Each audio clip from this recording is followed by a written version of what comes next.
여러분 상상해 보셨습니까? 내일 아침 출근길에 들른 편의점에서 김밥 한 줄 가격이 7,000원이 되어버린 세상을, 이게 그냥 상상이 아닙니다. 지금 이 순간에도 여러분의 월급 가치가 조용히 녹아내리고 있습니다. 2026년 1월 6일 한국은행이 발표한 숫자 하나가 대한민국을 얼어붙게 만들었습니다. 외환 보유액 26억 달러 감소. 우리 돈으로 환산하면은 무려 3조 8천억 원이 단 한 달 만에 증발했습니다. 3조 8천억 원이 어느 정도 금액인지 아십니까? 강남 아파트 3,000채를 살 수 있는 돈입니다. 서울 시내 치킨집 3만 개를 열 수 있는 돈입니다. 그런데 이게 왜 여러분의 밥줄과 직결되는지 아십니까? 진짜 소름 돋는 진실은 따로 있었습니다. 12월은 원래 외환 보유액이 늘어나는 달입니다. 왜 그럴까요? 쉽게 말하면 이렇습니다.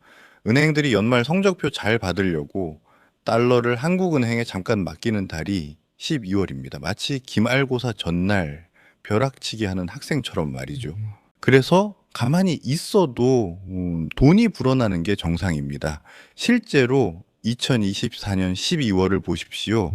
비상계엄이 터져서 나라 전체가 난리통이었던 그 달에도 외환 보유액이 2억 1천만 달러 증가했습니다. 그런데 2025년 12월은요, 26억 달러가 줄었습니다. 여러분, 이게 무슨 의미인지 아십니까? 역대 12월 기준으로 이렇게 큰 감소폭을 기록한 적이 딱 한 번 있었습니다. 바로 1997년 12월입니다. 그때가 어떤 날이었습니까? IMF 외환 위기가 터진 바로 그 달입니다. 28년 만에 똑같은 일이 벌어지고 있는 겁니다. 이게 단순한 우연일까요? 절대 아닙니다. 정부가 환율을 막기 위해 달러를 미친 듯이 팔아댔기 때문입니다. 원달러 환율이 1,180원을 돌파했을 때 정부는 완전히 패닉 상태였습니다. 1,500원은 절대 방어선이었으니까요. 1,500원이 뚫리는 순간 시장에 강력한 신호를 주게 됩니다. 바로 정부가 손을 놓았다는 신호 말입니다. 그래서 외환 당국은 금고에 쌓아둔 달러를 시장에 쏟아부었습니다. 결과는요, 환율은 1,450원대로 내려왔습니다. 하지만 그 대가가 무엇이었습니까? 28년 만에 최대폭 외환 보유액 감소입니다. 나라 비상금을 다 털어서 겨우 막아낸 겁니다. 그런데 진짜 무서운 건 지금부터입니다. 바로 1월이라는 타이밍 때문입니다. 12월은 돈이 늘어나는 달이라고 했죠. 1월은 정반대입니다. 1월은 달러가 무섭게 빠져나가는 달입니다. 첫 번째 유출, 에너지 수입 결제, 대금입니다. 지금이 1월 아닙니까? 한겨울입니다. 그러니까 난방 수요가 1년 중 가장 많은 시기죠. 우리나라는 에너지 자원이 하나도 없습니다. 원유, 천연가스, 석탄 전부 수입해야 합니다. 그리고 이 에너지 자원들은 전부 달러로 결제해야 합니다. 매년 1월이 되면 에너지 수입 업체들이 달러를 사려고 외환 시장에 몰려듭니다. 마치 월급날 전날 현금 인출기 앞에 줄 선 사람들처럼 말이죠. 두 번째 유출, 무역 수지 악화입니다. 수출은 보통 연말 밀어내기 효과가 있습니다. 기업들이 연간 실적 맞추려고 12월에 수출을 몰아서 하거든요. 그래서 1월에는 수출이 상대적으로 줄어듭니다. 반면은 수입은 에너지 때문에 오히려 늘어나죠. 수출은 줄고 수입은 느는 달, 달러가 덜 들어오고 더 많이 나가는 구조입니다. 세 번째 유출, 금융권 외화 예수금 인출입니다. 12월에 은행들이 성적 맞추려고 달러를 한국은행에 맡긴다고 했죠. 해가 바뀌면은 다시 찾아갑니다. 12월 31일 기준 성적표만 좋으면 되니까요. 1월 되면 막혔던 달러를 다시 빼서 운용하는 겁니다. 그런데 2026년 1월에는 과거에 없었던 역대급 변수가 기다리고 있습니다. 바로 3,500억 달러 대미 투자 펀드 집행입니다. 이게 가장 치명적입니다. 한미 정상회담에서 합의된 거 기억하십니까? 한국 기업들이 미국에 3,500억 달러를 투자하기로 했습니다. 우리 돈으로 약 506조 원입니다. 이게 올해부터 본격 집행됩니다. 이게 무슨 의미냐고요? 기업들이 원화를 팔고 달러로 바꿔서 미국으로 가져가야 한다는 겁니다. 대규모 달러 유출이 예정되어 있다는 소리입니다. 마치 밑 빠진 독에 물 붓기가 시작된 겁니다. 정리하면 이렇습니다. 들어올 돈은 없고 나갈 돈은 산더미인 달에 진입했는데 동시에 환율 방어까지 계속해야 하는 상황입니다. 여기서 이창용 한국은행 총재가 무슨 말을 했는지 아십니까? 1월 5일 범금용 신년 인사회에서 나온 발언이 여의도를 완전히 뒤집어 놨습니다. 첫 번째 폭탄, 국민연금 때문에 환율 못 잡겠다는 자포자기 수준의 고백이었습니다.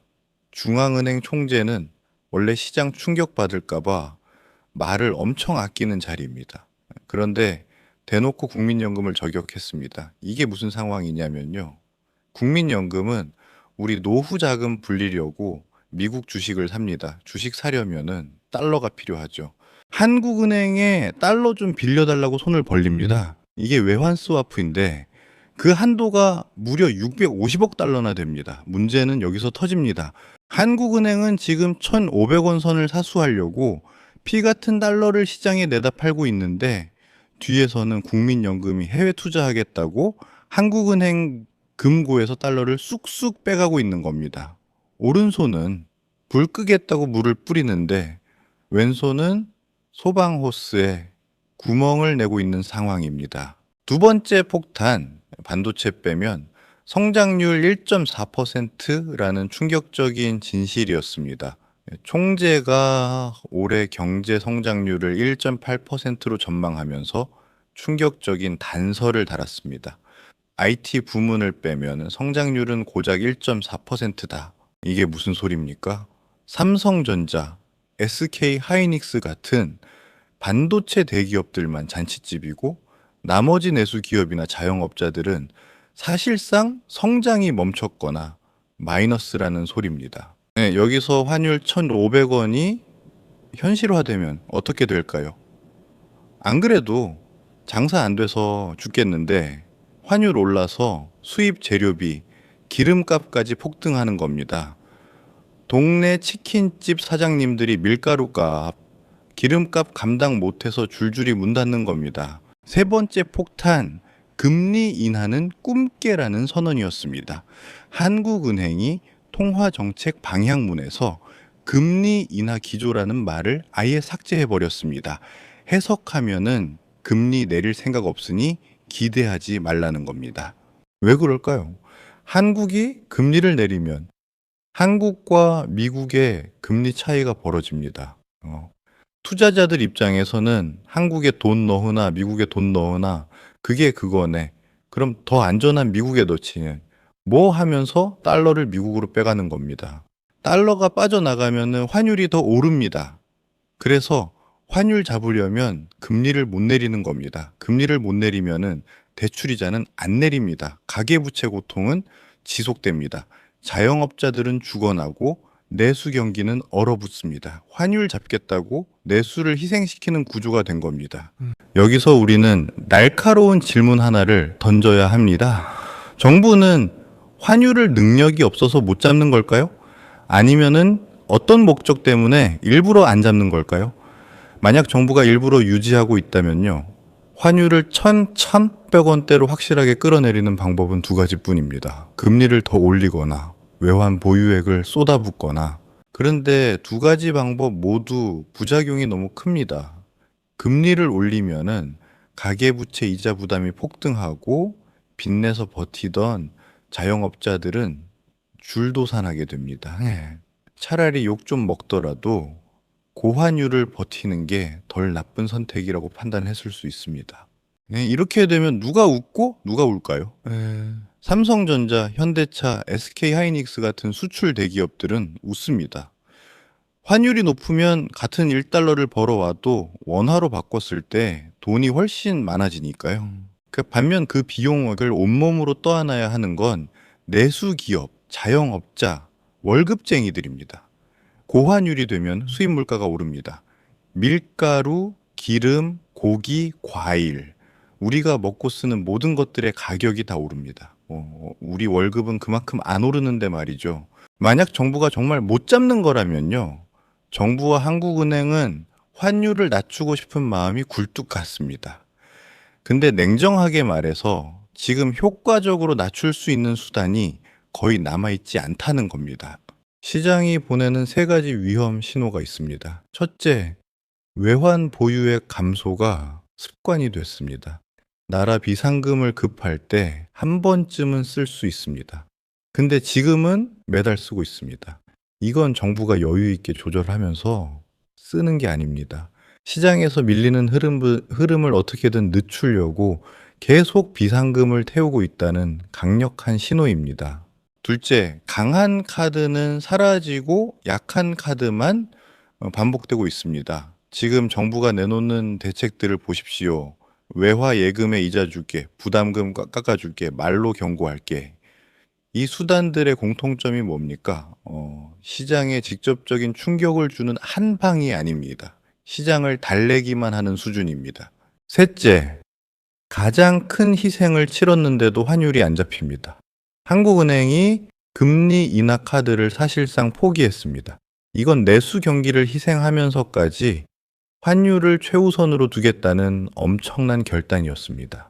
그런데 결과는요, 환율은 여전히 1,050원 근처에서 꿈쩍도 안 하고 있습니다. 이게 무슨 의미입니까? 이제 한국 환율은 금리 조정 하나로 해결될 수 있는 단계를 넘어섰을 수도 있다는 겁니다. 정부의 정책 효과보다 시장이 밀어올리는 압력이 훨씬 더 커진 상태라는 거죠. 결론은 명확합니다. 정부가 일부러 유지하는 거든 능력이 없어서 밀리는 거든 어느 쪽이든 결론은 같습니다. 환율이 다시 1,300원대로 내려갈 길은 사실상 매우 힘들다라는 겁니다. 많은 사람들이 막연하게 설마 정부가 가만히 있겠어, 어떻게든 내리겠지라고 기대합니다. 하지만 분석해본 결과는 어떻습니까? 일부러 유지하려는 거라면 기대할 필요가 없는 거고, 능력이 없어서 밀리는 거라면은 기대해서는 안 되는 겁니다. 환율이 내려오길 기다리는 건 오지 않을 버스를 기다리는 것과 똑같습니다. 그렇다면 우리의 행동 전략은 명확해집니다. 비가 그치길 기다리는 전략은 폐기해야 합니다. 계속 퍼붓는 폭우 속에서 어떻게 내 자산을 젖지 않게 지킬 것인가, 오직 이 관점에서만 모든 의사결정을 내려야 하는 시점이 온 겁니다. 지금 당장 해야 할 일이 있습니다. 첫째, 2월 4일 발표될 1월 외환 보유액 수치를 확인하십시오. 감소폭이 여전히 큰지 아니면 감소세가 멈췄는지 봐야 합니다. 만약 1월에도 대규모로 줄어들었다면 상황이 더 안 좋아졌다는 뜻입니다. 둘째, 1,050원이라는 가격대를 주목하십시오. 이 기준이 뚫리는지 아니면은 정부가 어떻게든 방어해내는지 계속 지켜봐야 합니다. 첼로 50원은 단순한 숫자가 아니라 시장 참여자들이 보고 있는 심리적 지지선입니다. 셋째, 달러 자산을 일부 확보하십시오. 전 재산을 달러로 바꾸라는 게 아닙니다. 하지만 최소한 자산의 10%에서 20%는 달러나 달러 기반 자산으로 분산해야 합니다. 환율이 오르면 내 원화 자산 가치는 떨어지지만 달러 자산은 그만큼 올라가니까요. 이게 바로 리스크 분산입니다. 넷째, 비상 생활비를 확보하십시오. 최소 6개월치 생활비를 현금으로 준비해두는 겁니다. 환율 폭등으로 물가가 급등하면 월급만으로는 버티기 힘듭니다. 다섯째, 변동금리 대출을 고정금리로 전환하십시오. 금리 인하가 없다는 건 금리가 계속 높은 수준에서 유지된다는 겁니다. 변동금리로 놔두면 이자 부담이 계속 커질 수 있습니다. 준비한 사람과 준비 안 한 사람, 이 상황이 길어질수록 격차는 벌어진다는 겁니다.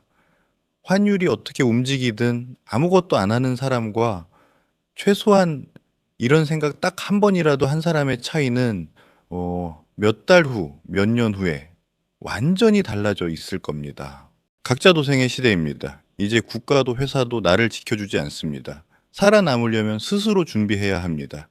여러분의 소중한 일자리와 자산을 지키는 장바구니, 경제는 앞으로도 계속됩니다. 끝까지 시청해 주셔서 감사합니다.